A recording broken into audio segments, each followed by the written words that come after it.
birth name was Kozuye Nakashiki, born in Garlic Country, Gilroy, California, 1928. We had a farm, and so of course my parents got up really early and worked till dusk.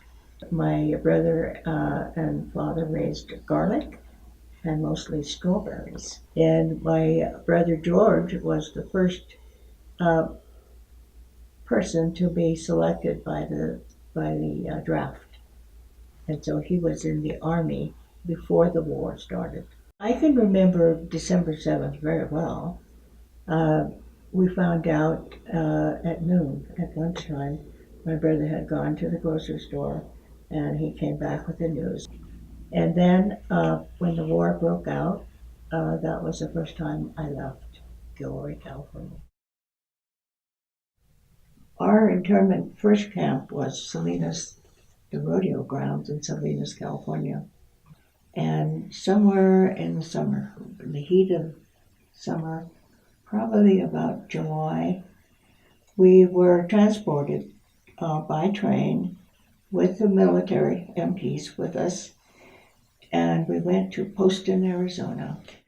In front of the barrack was a pile of hay and cots that were made out of, the kind that were canvas. It was too hot to be sleeping on top of a mattress with hay, so we just slept just directly on there, and of course we had military blankets, but we certainly didn't need any. And so the school that I went to looked like that.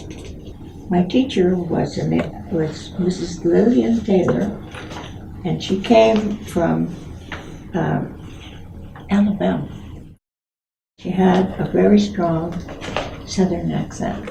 I was 14 when or 15. Well, my mother, they had little craft classes, and then she went to Mrs. Taylor's class to learn how to read and to write, because my brother was in the 442nd Battalion group and he was in Europe, so she wanted to write him letters.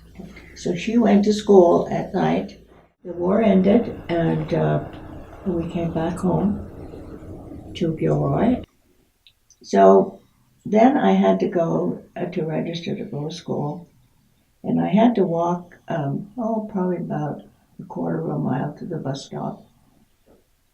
And I guess it was a kind of a fearful day. I didn't know what to expect, but there was Jack, the same bus driver that was there when I left. He greeted me, and he was happy to see me. So got on the bus, and I thought, well, I'm going to see some of my old friends. Well, they were, hi, how you doing? It's almost like, I hadn't left. When I got to the school grounds, there was a gal, I can't remember her last name, but her name was Beverly. She was there to greet the bus, and later I found out that her brother was killed in Saipan.